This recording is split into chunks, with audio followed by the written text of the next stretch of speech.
How to see the game in slow motion. I'm Tony. Welcome back to Streetball Strategies. Study the film, dissect the frame.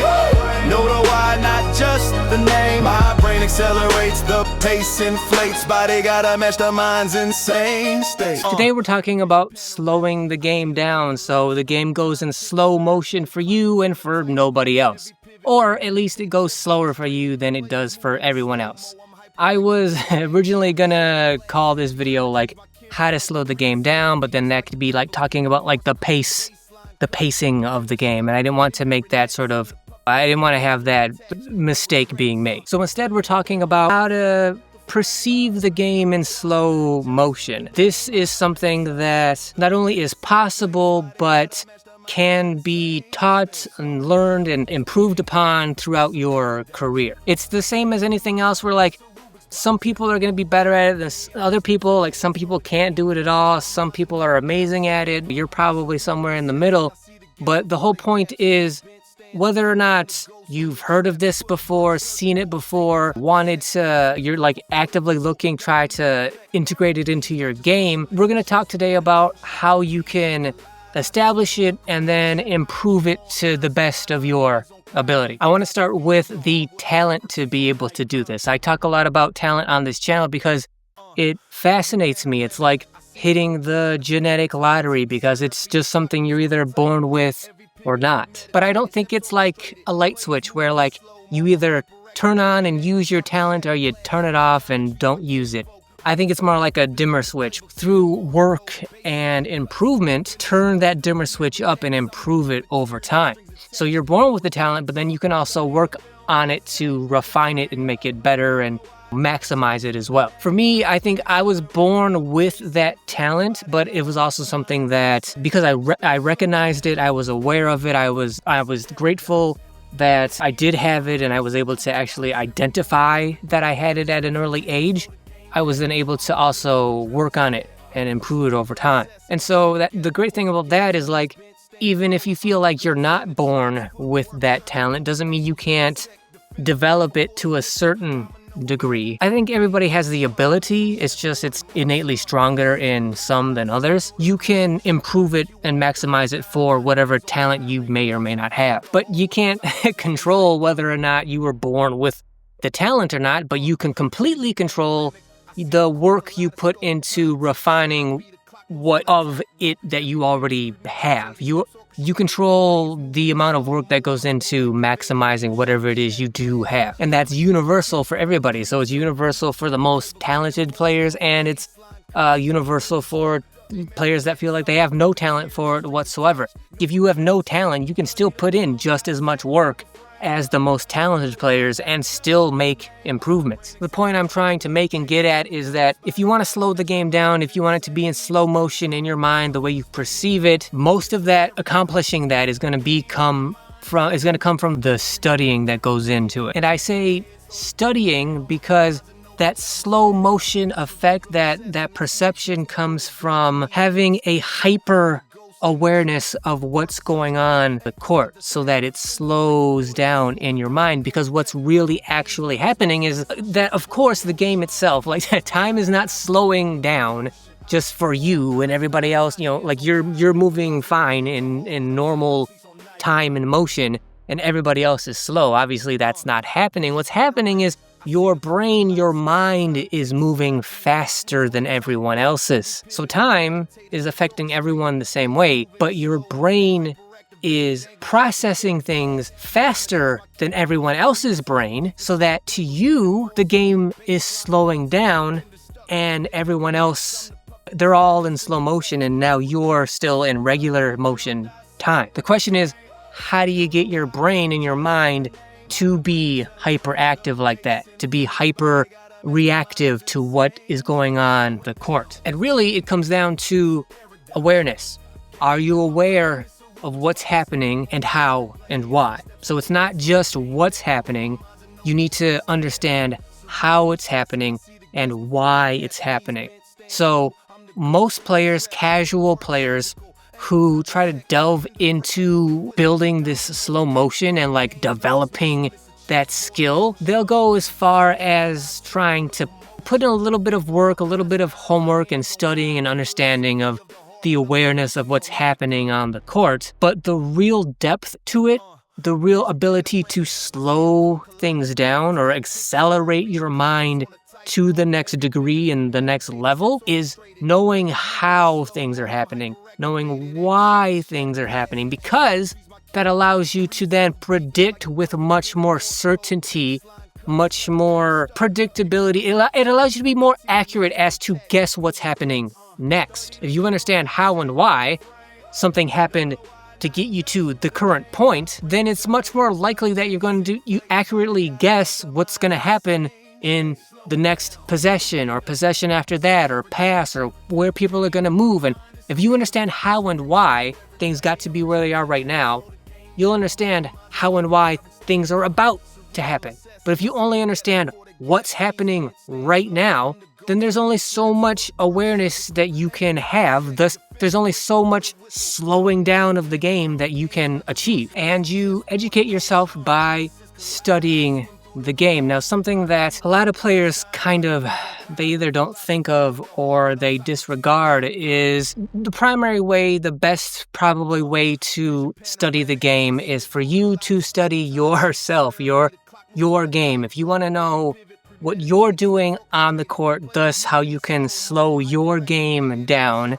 is to study your game tape. Game tape is the biggest key, but it's not the only way to study the game. Prior to actually studying the game, you probably should brainstorm and come up with as many different ways to study the game that you can. The more different modalities you have to study the game, the more variance you have, the less bored you're likely to become. Or inevitably you are going to become bored, so when you're bored studying the game one way, you have other ways to try to study where hopefully it'll be less boring. A comment I get on this channel sometimes is like, it's not that big of a deal, like why are you going so deep? It's just XYZ that you're talking about. Well, that's the thing with me in this channel, which is like, there is no depth too deep to go with anything, because if we're talking about being the absolute best players we can be, then we need to exhaust every possibility that we possibly can. So think outside the box. It's not just game tape that you can study. You can read books about basketball strategy and X's and O's and all that kind of stuff. One of the things that I liked to do that to me at the time back in the day was outside the box to me was like when I was playing 2K back in the day, there would be like players on teams that would come off the bench, but when they would come off the bench, they would be like easily able to score 25 points a game. Like they could play 30 plus minutes and score 25 plus points every game because they were that good. But on the game, they were like bench players. Like that's one of the first ways I discovered James Harden way back in the day. Way back in the OKC days when he was, before he was even like hyped as a sixth man in 2K, when I would use him, he would score the ball like crazy. He was a great player. So I discovered James Harden by playing 2K before he started to really get any popularity in the NBA. Just because when I was playing 2K, I wasn't just playing for fun, and I certainly wasn't playing to like play online against players. I was using 2K as a study tool. So I could understand, like, because when you play 2K, you're the coach. You decide everything. You decide strategy and everything.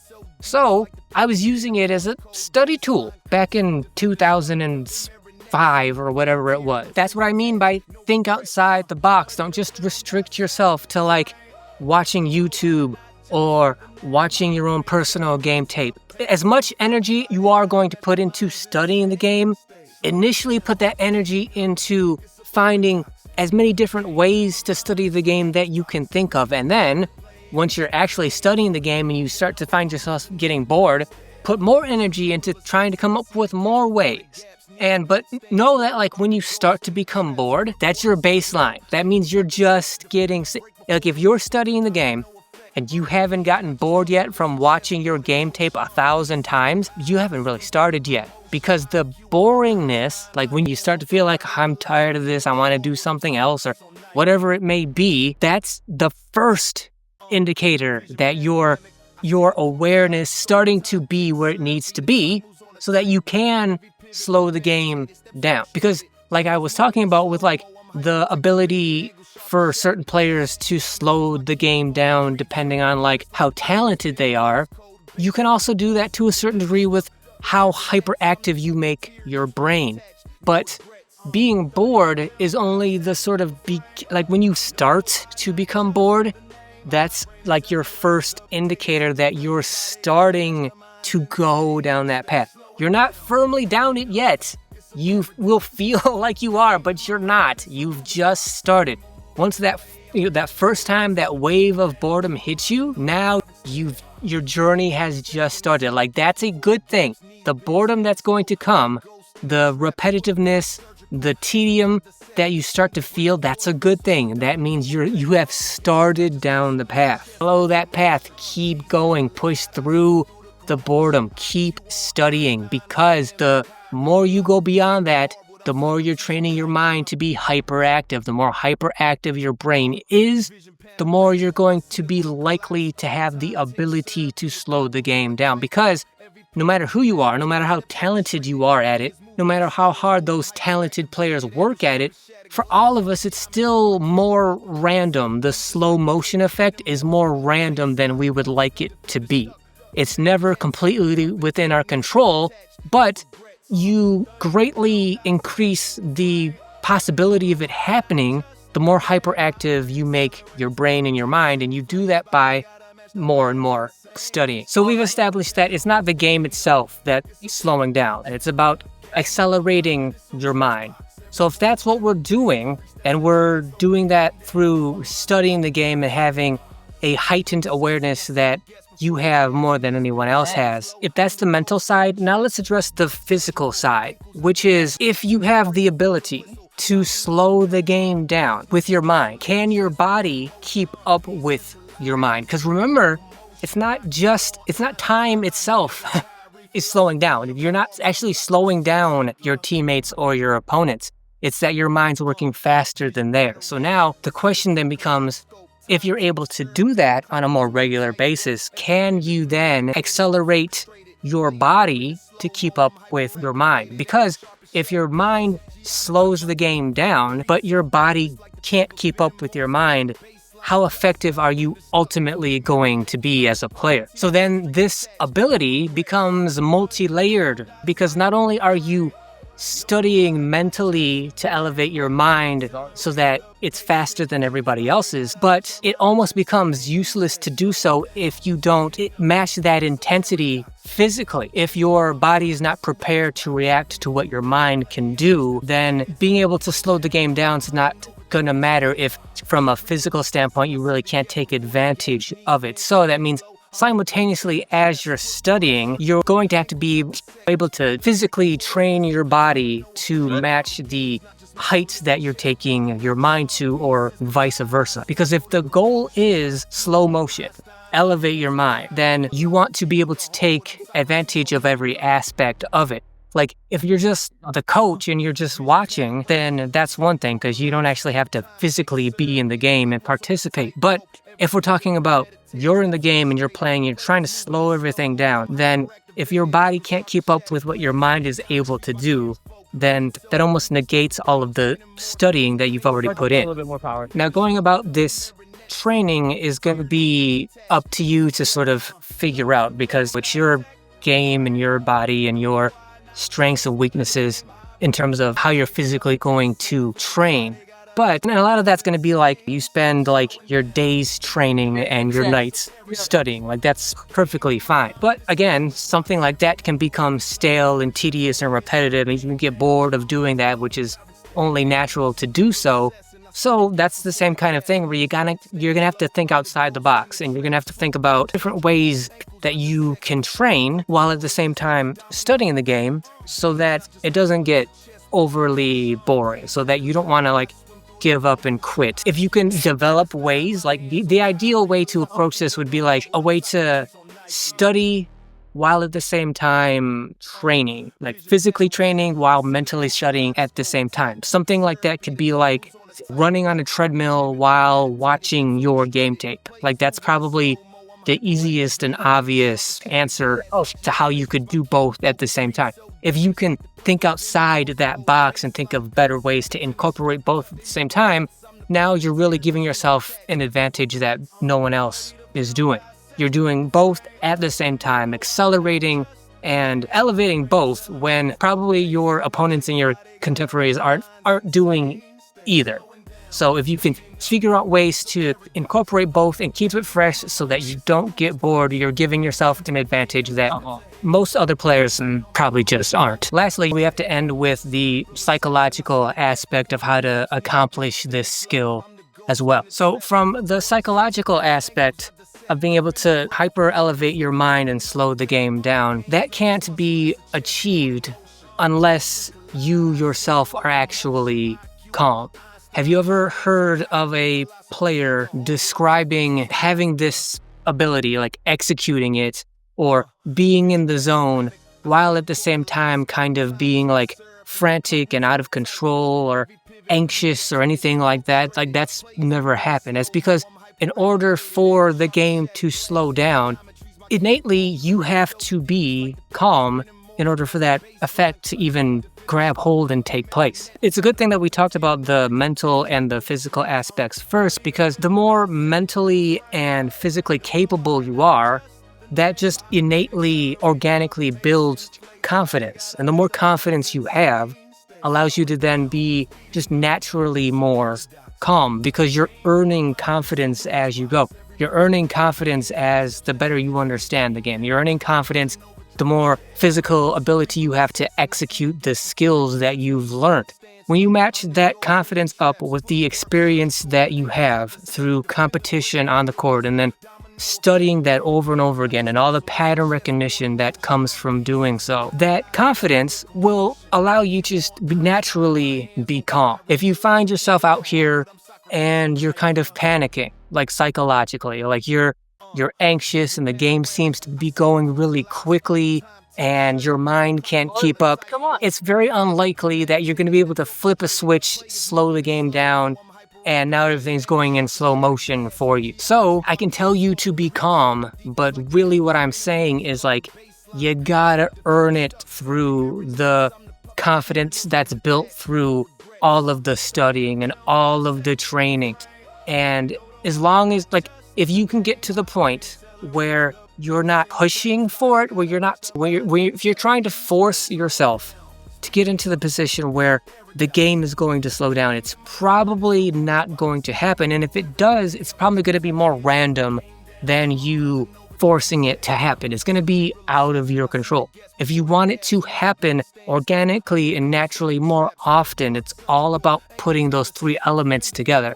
All of the skill and all of the physical ability that creates the confidence for you to be able to be calm and for the game to organically and naturally slow down more often on its own, more often for you than for anyone else. So I want to thank you guys for watching. If you like this video, if you found it interesting at all, if you think it's going to help you in trying to develop the ability of slowing the game down and making the game go in slow motion the way it's ideal for you to be able to do as a player and take control of the game by doing so, then please subscribe to the channel. And let us know down in the comments, what do you do to try to develop and elevate this ability of slowing the game down?